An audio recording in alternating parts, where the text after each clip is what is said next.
راحت یہ دل پائے، وہ مسکن ہے خلافت کا، جہاں راحت یہ دل پائے. Assalamu alaikum et bienvenue à l'émission cette semaine avec le calife. Dans le dernier épisode, nous avions l'honneur de diffuser les points forts d'une réunion virtuelle entre le calife et les missionnaires du Bangladesh. Nous démarrons aujourd'hui par le même pays, mais cette fois-ci, c'était au tour du bureau central de la branche féminine d'avoir la chance de rencontrer le calife. Une rencontre qui a duré 1 heure. Le calife, qu'Allah soit son aide, a accordé au bureau central de la branche féminine du Bangladesh une rencontre virtuelle samedi dernier. Sa sainteté, le calife, a présidé la réunion depuis son bureau à Islamabad, à Telford, au Royaume-Uni, et les membres de la branche féminine étaient réunis à Dhaka, au centre Darut Tabligh, le siège national de la communauté au Bangladesh. Sa sainteté, le calife, a expliqué comment le département de la Tarbiya doit s'efforcer à accomplir sa mission. لجنہ کی تربیت اس طرح کریں کہ لجنہ کو عادت ڈالیں کہ ایک تو وہ باقاعدہ ان کا حیادار لباس ہو، وہ پردہ کرتی ہوں، اور باہر گھر سے باہر نکلیں تو لباس میں ایسا نہ ہو کہ جو غلط قسم کے مردوں کی نظریں پڑیں اس پہ، اور کبھی پردہ کر کے باہر نکلا کریں. احمدی لڑکی کو احمدی عورت کا ایک فرق ہونا چاہیے دوسروں سے، اس بات کا خیال رکھا کریں. اور عادت ڈالیں کہ ہر لجنہ ممبر جو ہے وہ روزانہ 5 وقت نمازیں پڑھنے والی ہو. یہ کوشش کریں کہ ہر لجنہ ممبر جو ہے وہ قرآن کریم کی روزانہ تلاوت کرنے والی ہو. ٹھیک ہے؟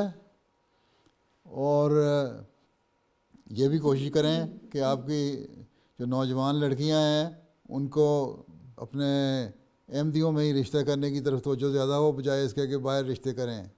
اور جو نوجوان لڑکیاں کام کرتی ہیں یا جو عورتیں کام کرتی ہیں ان کو یہ عادت ڈالیں کہ وہ اپنا لباس جو ہے اپنے کام کی جگہ پر ایسا پہنیں جو حیادار لباس ہو اور پردے میں رہ کر کیا کریں. اسی طرح تربیت کے سیمینار بھی کیا کریں، نوجوانوں کو بلایا کریں اور ان میں سیمینار کر کے ان کو سمجھایا کریں کہ اللہ اور رسول کے کیا حکم ہے اور اس کے مطابق اپنی تربیت کریں. Hazur Anwar, may Allah be his helper, also highlighted the long-term importance of properly guiding Nasirat. تو ان کے لیے تربیت کا پروگرام ایسا بنایا جب ناصرات کی اگر تربیت اچھی طرح کر دیں نا، ان کو نمازیں پڑھنے کی عادت پڑ جائے، ان کو قرآن کریم پڑھنے کی عادت پڑ جائے، ان کو دعائیں کرنے کی عادت پڑ جائے، ان کو خطبہ سننے کی، جو میرا MTA پہ خطبہ آتا ہے اس کو سننے کی عادت پڑ جائے، تو وہی ناصرات لجنہ میں جا کے پھر زیادہ اچھا کام کریں گی. تو ناصرات کا بنیادی کام ہے، اگر ناصرات کی آپ ٹریننگ کر دیں گی تو انشاءاللہ تعالیٰ آپ کی لجنہ بھی بڑی اچھی ہو جائے گی. اس لیے کوشش کریں کہ ناصرات کی زیادہ سے زیادہ اچھی تربیت کر سکیں. اگلا سوال سیکریٹری نو موبائل شرمین شیخا صاحبہ کا ہے. حضور، آپ بیحد مصروف رہتے ہیں، کیا آپ کے ہفتہ وار چھٹی کا کوئی انتظام ہے اور آپ اپنے دوستوں اور اہل و عیال کے لیے کس طرح وقت نکالتے ہیں؟ بس اسی طرح گزار لیتے ہیں. اس وقت میں ہفتہ وار چھٹی منا رہا ہوں آپ کے ساتھ میٹنگ کر کے. یہ میری ہفتہ وار چھٹی ہے. اچھا، جزاک اللہ حضور. اور جی حضور، پہلے جب آپ افریقہ تشریف لے گئے تب کے حالات ابھی جیسے نہیں تھے. اس وقت آپ کو کام کرتے وقت کافی مشکلات کا سامنا کرنا پڑا. حضور، میری آپ سے درخواست ہے کہ آپ ہمیں اس وقت کا کوئی تجربہ بتائیں. بات یہ ہے کہ اگر اللہ تعالیٰ پہ توکل ہو، مشکلات کا سامنا تو کرنا پڑتا ہے، اور بڑے مشکل حالات تھے اس وقت. اب تو بڑے حالات اچھے ہیں. تو یہی تھا کہ ہم نے کام کرنا ہے اور جس کام کے لیے آئے ہیں اس مقصد کو پورا کرنا ہے. مشکلات تو کام راستے میں سامنے آتی ہیں، مشکلات روک نہیں بننی چاہیے دین کے کام میں. اس لیے ہماری اس وقت بھی کوشش یہی ہوتی تھی، میری بھی اور میری بیوی کی بھی، کہ ہماری جو کام ہے وہ چلتے رہیں اور کوئی روکنا ہمیں بنے. اور عورتوں کو بھی، خامدوں کو ساتھ دینا چاہیے ایسے حالات میں، مشکل حالات میں، اور خامدوں کو بھی خیال رکھنا چاہیے عورتوں کا. اور جو دینی کام ہے وہ چلتے رہنے چاہیے. باقی اللہ تعالیٰ کے پہ توکل کرتے جب آپ کام کرتے ہیں تو چاہے مشکل بھی حالات ہوں، اللہ تعالیٰ ان کے حل کا کوئی نہ کوئی ذریعہ نکال دیتا ہے. اور اسی طرح دعا جو ہے وہ کام کرنے کے ساتھ ساتھ دعا بھی کرتے رہنا چاہیے، تو اللہ تعالیٰ اس میں برکت بھی ڈال دیتا ہے. بس یہی تھا کہ محنت کرو اور دعا کرو، اللہ تعالیٰ حل کر دیتا ہے. گھبرانا نہیں کسی بات، گھبرانا نہیں چاہیے کسی بات سے. جی جزاک اللہ حضور.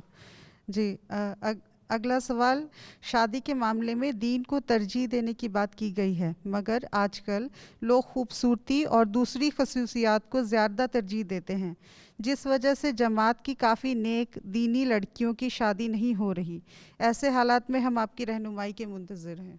دیکھیں جی، ہم نے تو کوشش کرنی ہے اور میں کوشش کرتا رہتا ہوں، لڑکوں کو سمجھاتا بھی رہتا ہوں. آن رسول صلی اللہ علیہ وسلم نے یہی فرمایا ہے کہ تم لوگ جو کسی سے شادی کرتے ہو تو کچھ خصوصیات کی بنا پہ کرتے ہو، یا اس کا خاندان دیکھتے ہو، یا اس کی شکل دیکھتے ہو، یا اس کی دولت دیکھتے ہو.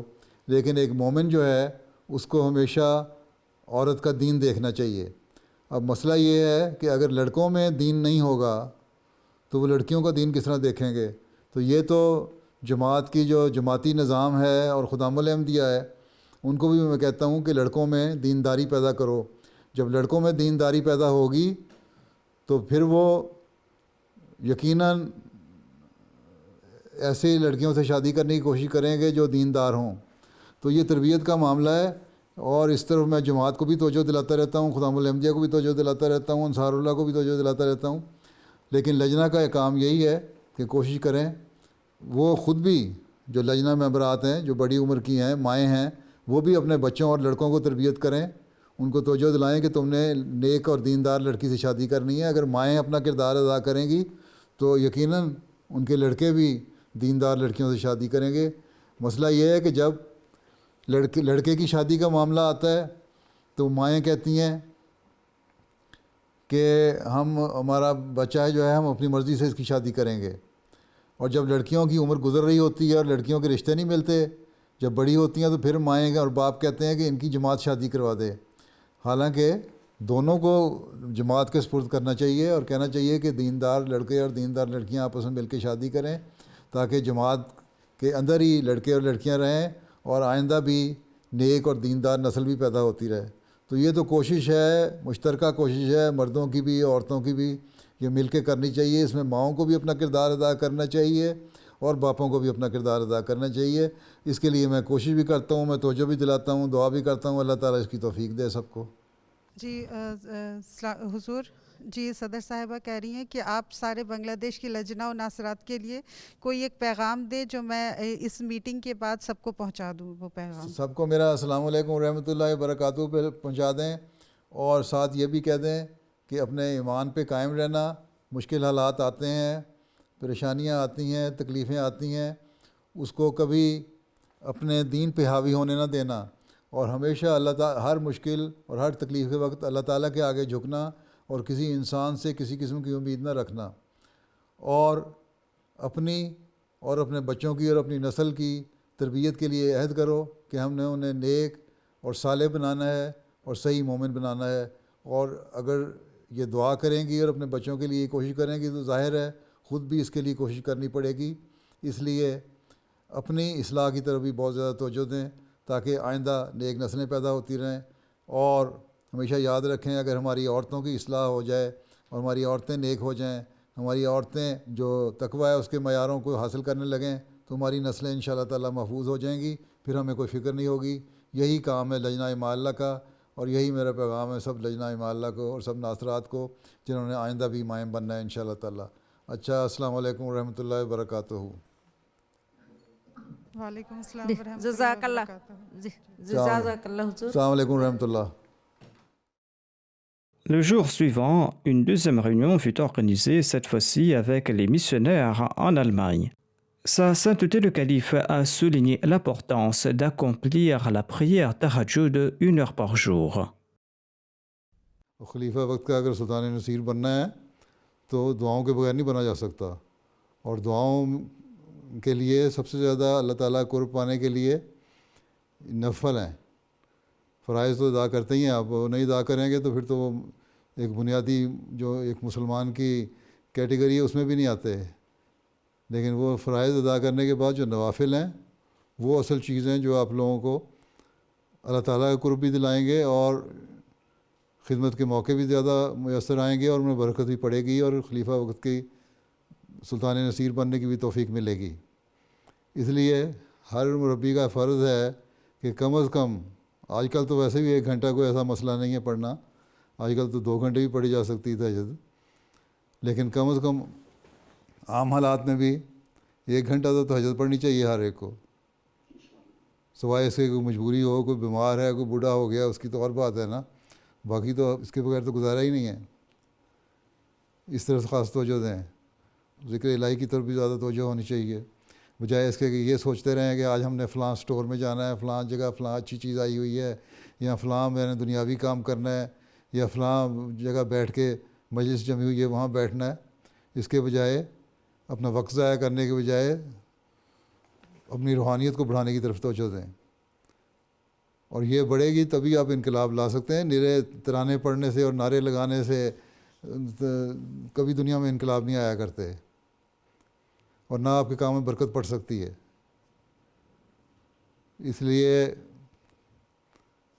پہلی بات تو یہ ہے کہ اپنی روحانی حالت کو بہتر بنائیں, اور آپ لوگ مربیان ہیں, اپنی جماعت کے افراد کے لیے نمونہ بننے کے لیے کی کوشش کریں,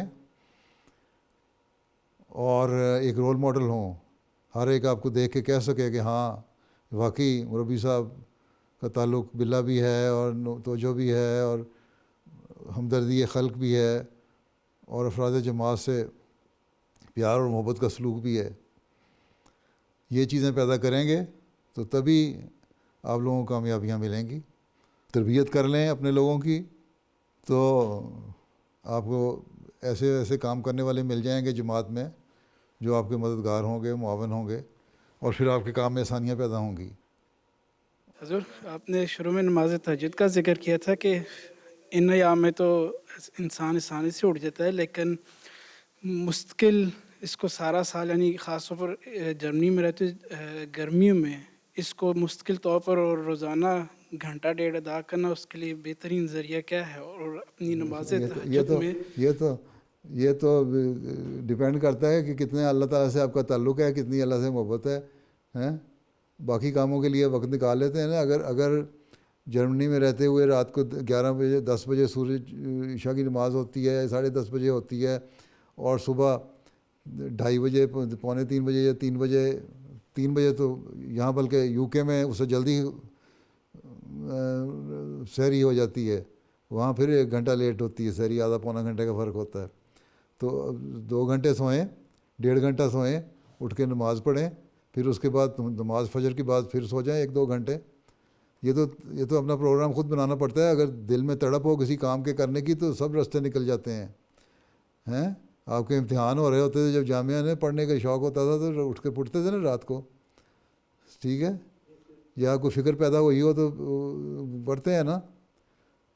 یہ تو سوچ کی بات ہے. اگر آپ سوچ کو اس طرح ڈھال لیں گے کہ میں نے یہ کرنا ہے کام, تو اللہ تعالیٰ مدد کرتا ہے. تو کیا لوگ تو گھنٹہ 1.5 گھنٹہ سوتے ہیں رات کو, اس کے بعد اٹھ کے تہجد پڑھ لیتے ہیں, پھر صبح نماز کے فجر کے بعد سو گئے جو باقی وقت ہوا. ٹھیک ہے, یہ تو نکالنا پڑتا ہے وقت. اس کے بعد دن بھی تو آپ کو مل جاتا ہے نا سارا دن. دوپہر کو 1 گھنٹہ سو لیا کریں نیند پوری کرنے کے لیے, یہ تو کوئی ایسا مسئلہ نہیں ہے. جوانی میں عبادت ہوتی ہے. آپ جو نوجوان لوگ ہیں, آپ لوگوں کا یہ وقت ہے کہ یہی وقت ہے, اس کو سے فائدہ اٹھا لیں, اور جتنا عبادات کا حق ادا کر سکتے ہیں کرنے کی کوشش کریں.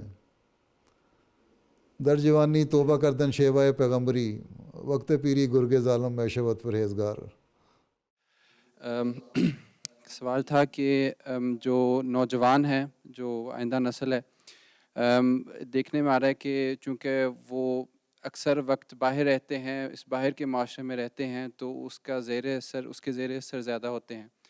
کوشش کی جاتی ہے کہ مختلف طریقوں سے, مختلف پروگراموں سے, ان کے انٹرسٹ کے مطابق, سپورٹس کے مطابق جو ہے, یا جس طرح سے بھی ان کو جو ہے وہ قریب لایا جائے.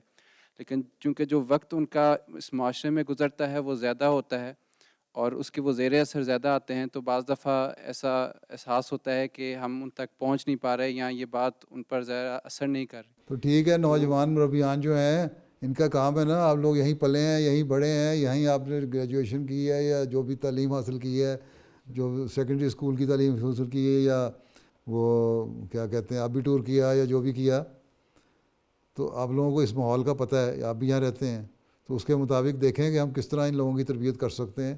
اور اس لیے میں کہتا ہوں دوستیاں بنائیں. اس لیے ذیلی تنظیمیں بھی ہیں، ذیلی تنظیموں کا بھی کام ہے کہ اپنے لڑکوں کو اپنے ساتھ انوالو کریں، اور آپ لوگوں کا کام ہے کہ ان کی مدد کریں، مربیان کا، نوجوان مربیان جتنے ہیں. اس طرح کریں گے تو ان شاء اللہ تعالیٰ ٹھیک ہو جائے گا. یہ تو کوشش ہے. ٹھیک ہے، ماحول ہی تو چیلنج ہے ہمارے لیے. اس ماحول میں ہی ہم نے ان کے حالات کے مطابق کوشش کرنی ہے. کوئی نئی چیز تو نہیں ہے، کوئی نیا کوئی فارمولہ تو نہیں ایسا بن جائے گا کہ آپ اس کو اپلائی کریں گے اور سارے لوگوں کی اصلاح ہو جائے گی، ولی اللہ بن جائیں گے. کوئی نہیں بنے گا نہ ایک دن میں آپ لوگ سارے اپنے سارے ٹارگیٹ اچیو کر سکتے ہیں. یہ تو ایک مسلسل کوشش ہے تاکہ ان کو یہ احساس جماعت کے افراد سے تعلق پیدا رہے، اور ان کو یہ احساس ہوتا رہے کہ ہاں ہماری ایک اور ذمہ داری بھی ہے کہ جو ہم نے عہد کیا ہوا ہے دین کو دنیا میں مقدم رکھنے کا، اس کو بھی ہم نے پورا کرنا ہے.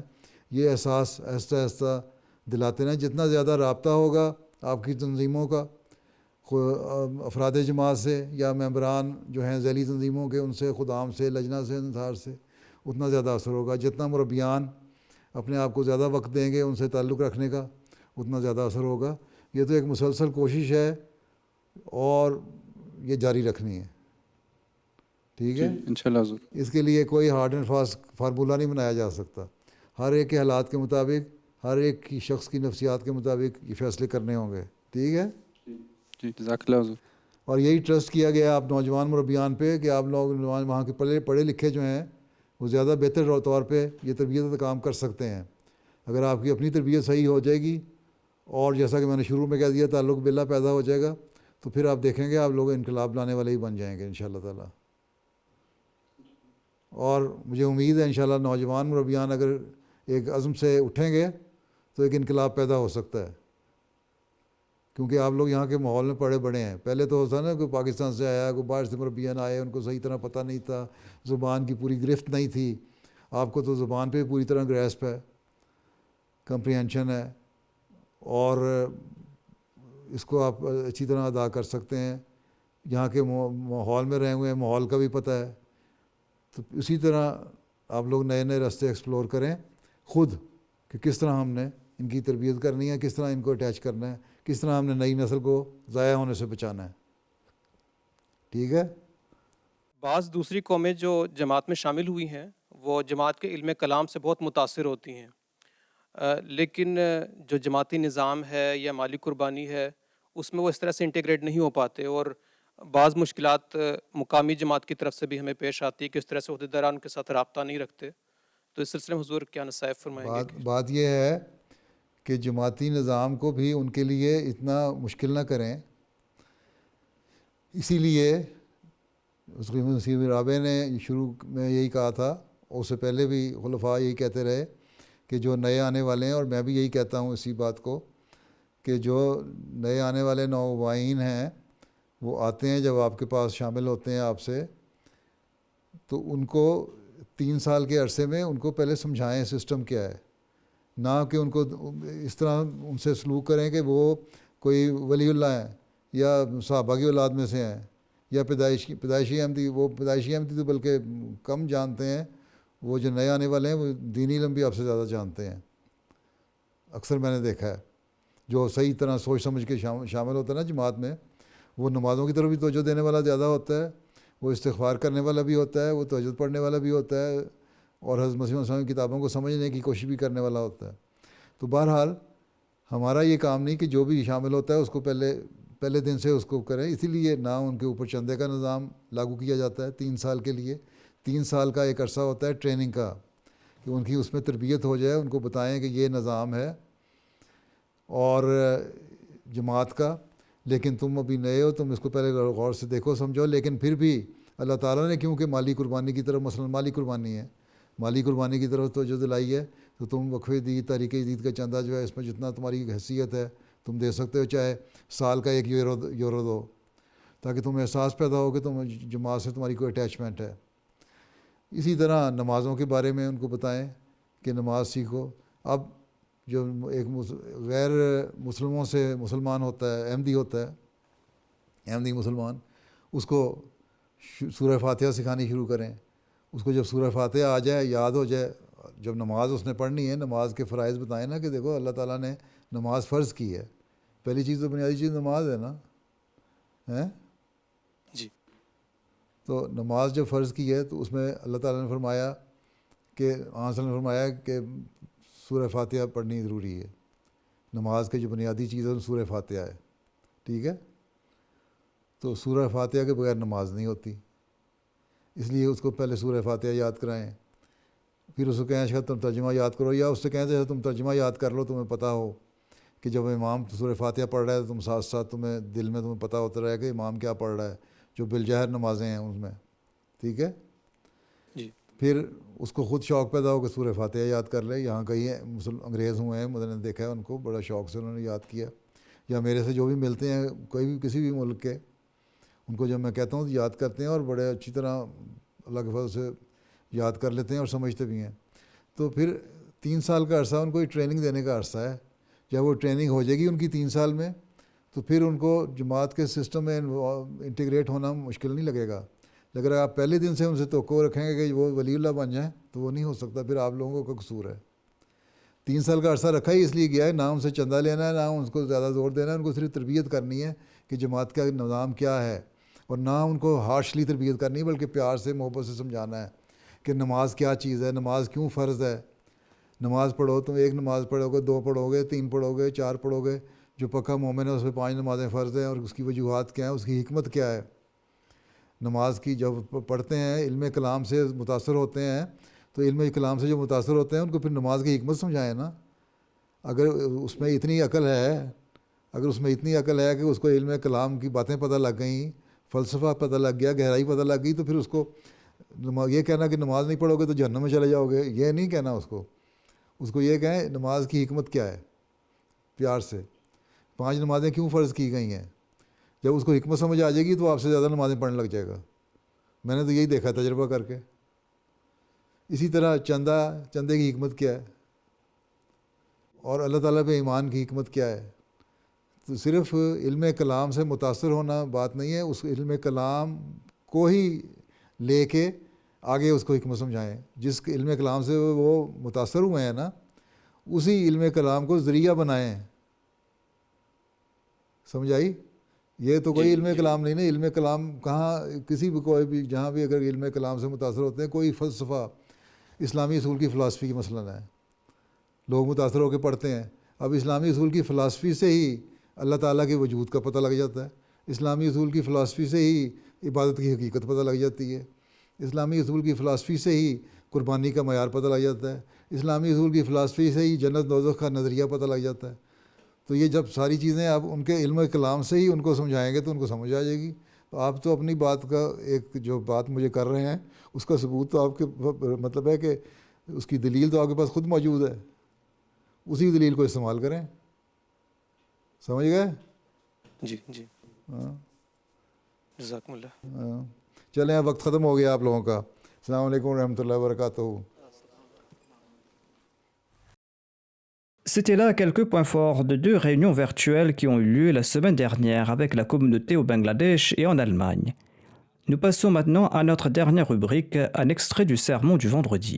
Sa sainteté le calife a poursuivi sa série de sermons sur les compagnons du saint prophète Mohammed paix soit lui au cours de son sermon du vendredi. Un incident concernait l'arrivée du saint prophète Mohammed paix soit lui à Médine. پھر یہ سوال درپیش تھا کہ آپ صلی اللہ علیہ وسلم کس شخص کے پاس مہمان ٹھہریں. قبیلے کا ہر شخص خواہشمند تھا کہ اسی کو یہ فخر حاصل ہو، بلکہ بعض لوگ تو جوش محبت میں آپ کی اونٹنی کی باغوں پر ہاتھ ڈال دیتے تھے.